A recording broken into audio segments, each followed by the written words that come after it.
Hello and welcome. So you just bought Darktide and you want to play as the Psyker. You have yourself some Feats unlocked and you're selecting a random combination. Remind you of a time in the past when you played a familiar game, Connect 4. Well, I have something for you. A Psyker build that will allow you to increase your DPS in melee and ranged combat, to be able to take out elite enemy units without having to hide behind cover or rely on your brain burst abilities. This guy will be the primer at the start of my Darktide class series for new players, to learn and enjoy the game and to get the most out of the Darktide experience.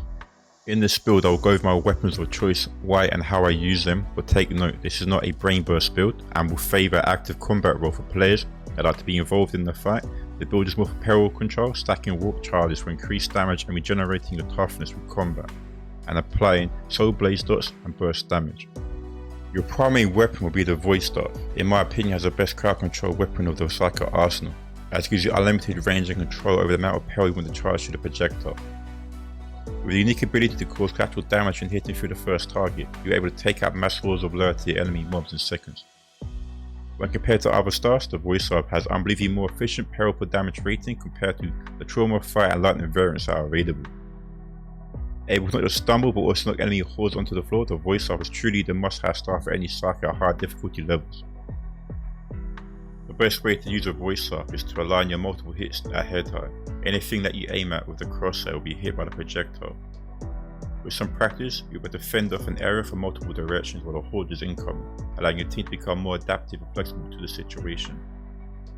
Finding yourself in a panic, you're able to shoot at the enemy at the feet, which gives you the ability to break out of an enclosed environment where you otherwise could not escape. When choosing a void staff, you're going to choose damage, charge rate and cold speed and warp resistance over any other stat first. Ideally for weapon properties, you want to check for extra damage abilities relating to transfer peril and warp charge rate on hit, as these allow you to maintain sustained fire for longer without having to prevent excess peril. Full sword, the Swiss armor knife of the Psyker arsenal was able to stagger enemy units on the spot, essentially giving you the unlimited ability to hold a horde in place. You can juggle multiple enemies by combining light and strong attacks in combination with the dodge mechanics. You're able to block using your stamina, which will drain quickly and is best used for blocking incoming attacks from larger elites. You can also force knockback enemies onto the floor.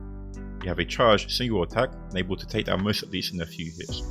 When choosing your force sword, you want to prioritise stats with damage and warp resistance first, with secondary stats for stacking damage multipliers on enemies. This will allow you to cause more damage over time when taking out larger hordes. Due to how squishy the Psyker is, with only 150 points in health and 100 points in toughness, the Curios will be focused on toughness stats, as these can be regenerated without a need for a medpack or medicare, and they are also unaffected by corruption damage. For the trait, you want to add toughness increased between 10 and 20%, and for modifiers you want to add the following three: between 5 and 20% toughness regeneration speed, and between 5 and 30% toughness damage reduction. And for the third modifier, we'll go with plus 15% damage resistance against bombers, as these can be the most hindering of units, able to trap you in a corner at times, difficult to dodge when the floor is on fire. Alternatively, you can swap out bomber resistance for sniper resistances. You can change these how you like, but one tip, take note of when you're doing missions for Grimgods, make sure you switch out for the Curios with damage reduction against corruption Grimgods and don't confuse it with damage reduction against corruption. And finally for the feats, in order the build is 2, 1, 1, 2, 3 and 2. At level 5 we'll be using warp absorption, as the aim of the build is to actively be in combat, making use of a warp charges. This will synergize with Psychic Communion, Kinetic Shield and Ascending Blaze. And for level 10, Psychic Kinetic Wrath will increase burst damage from peril as high, as well as complementing the build. This feat will be making you more capable in melee combat when you're most vulnerable.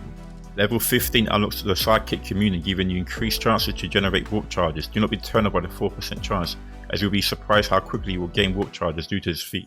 Level 20 will go with Kinetic Shield. This will increase our defense and improve our sustainability to maintain a fight, once again synergizing with the rest of the build. Level 25 will go with Kinetic Flare. This further improves our burst damage potential. And finally, level 30, Ascending Blaze, both improving your damage output as well as gaining a warp charge. I will leave a link in the description for the build, and thank you for watching and have a beautiful day.